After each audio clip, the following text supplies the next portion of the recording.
రాజీవయ్య గారు ఊర్లో కాలు పెట్టనంటున్నాడు. ఎలా కాలు పెడతాడు? ఈ ఊరికి ఎంతో ఉపకారం చేశాడు. ఈ అనాథాశ్రయాన్ని కట్టించాడు. పేదవాళ్ళ కోసం స్కూల్ కూడా కట్టించాడు. పేద రైతులకు పొలాలు దానంగా ఇచ్చాడు. అంత మంచి మనిషి గురించి చెడుగా చెప్తున్నారు. మీకు సిగ్గుగా లేదు? రైతుల పత్రాలు బ్యాంకులో తాకట్టు పెట్టడం తప్పే కదా. మూసుకో. రైతు పత్రాలంట.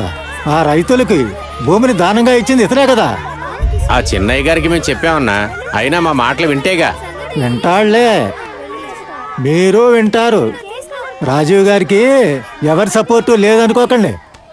అతనికి ఒక కొడుకున్నాడు, పెద్దింటి పిల్లోడు. వస్తాడు, అడుగుతాడు.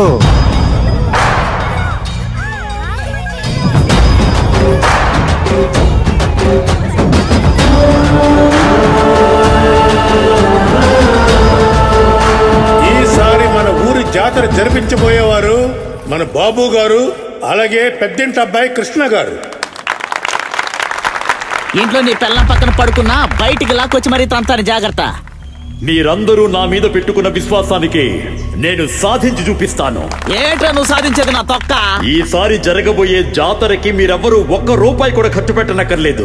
ఏంటి ఖర్చు పెట్టద్దంటున్నావు? గుద్దానంటే కడుపులో ఉన్న పేగులు మొత్తం బయటకు వస్తాయి. నువ్వు ఎక్కడున్నావురా? హలో హలో, కట్ చేశాడు నా కొడుకు, లేదంటే నరికి పోగులు పెట్టుండేవాడిని. మీరందరూ నాపై చూపించిన ప్రేమని ఎన్నటికీ మరువలేను. అడగడానికి ఎవరూ లేకుండా ఉంటారని మన రాజీవయ్యని జైలుకు పంపించి ఇక్కడ వీడి పెత్తనం జలాయిస్తున్నాడు. ఎక్కడ బాధపడకూడదు. నాకెందుకులని నోరు మూసుకున్నాను. ఊరి బిడ్డని. ఈ జాతరలో రథోత్సవం చెయ్యాలంటే దానికి సంబంధించిన నగలన్నీ పెద్దింటి రాజీవ్ గారింట్లోనే ఉన్నాయి. అవి ఆయన ఇస్తేనే వీలవుతుంది. పెద్దింటి కొడుకంటే ఇక్కడే ఉన్నాడు కదా పూజారి గారు. వాడేమి పెద్దింటి కొడుకు కాదు, మా రాజీవయ్య కొడుకు సూర్య. నాకు బాగా దోస్తు. ఈయనెవరు కొత్తగా ఉన్నాడు? అబ్బాయి, కళ్ళు లేవా నీకు? అక్కడేం ప్రసాదం పెట్టడంలా, కొంచెం మెల్లగా ఇల్లు. గంగా తాయ్ పలావ్ హోటల్ ఓనర్లు గంగా మరియు లవంగం. నీ పేరు లవంగమా?